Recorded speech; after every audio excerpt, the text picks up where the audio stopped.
Bonjour et bienvenue chers élèves dans cette capsule dans laquelle on va continuer cette fois-ci avec la chromatine. C'est quoi la chromatine? Rappelle-toi, on a vu déjà que l'ADN c'est une hélice, tu vois ici, double brin. Donc il y en a deux filaments qui sont reliés, les deux, l'un à l'autre. Et comment ils sont reliés? Ils sont reliés par des liaisons, comme les liaisons qui se trouvent entre les atomes pour former des molécules. Mais comme notre ADN est très long, dis-toi qu'on a à peu près pas mal de filaments. Et ces filaments, si on les met bout à bout, ça va donner à peu près une longueur de 3 mètres. Et l'objectif, c'est que cet ADN doit rentrer à l'intérieur de notre noyau qui est très petit. Pour cette raison, qu'est-ce qu'elle fait? L'ADN, elle va s'enrouler d'une manière bien organisée. Elle va s'enrouler sur plusieurs tours sur des protéines. Pourquoi elle s'enroule? Pour qu'elle devienne plus courte. Et à ce moment, elle va rentrer à l'intérieur.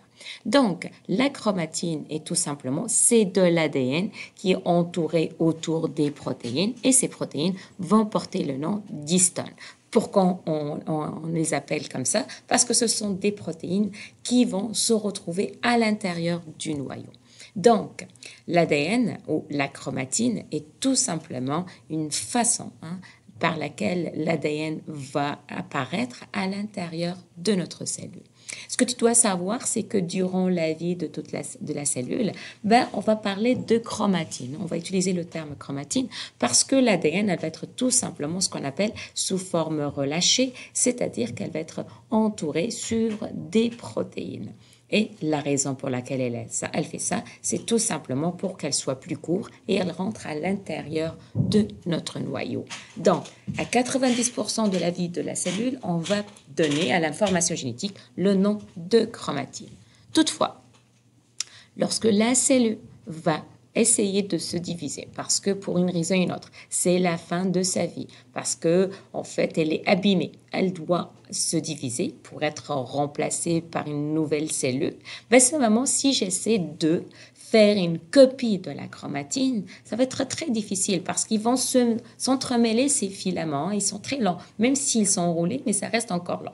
Donc, la nature a fait bien les choses. Cette chromatine va commencer à s'enrouler encore plus sur les protéines, mais cette fois-ci de manière très condensée, très condensée. Puis à ce moment, ça donne vraiment comme un bâtonnet et on appelle ça, c'est un chromosome.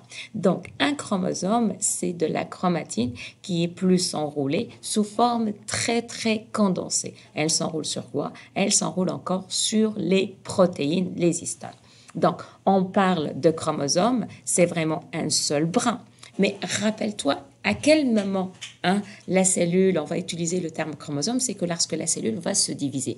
Et comme elle va se diviser, elle va créer une nouvelle cellule. Donc, elle a besoin de créer une copie de ce chromosome. Et pour éviter qu'on le perd quelque part, qu'est-ce qu'elle va faire? Ce chromosome, les deux chromosomes homologues, c'est-à-dire que l'un est la copie de l'autre, ils vont être rattachés ensemble. Et à ce moment, on va parler de chromosome double.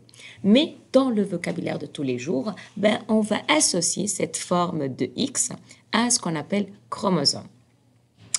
À l'intérieur de notre corps humain, on retrouve 23 paires de chromosomes.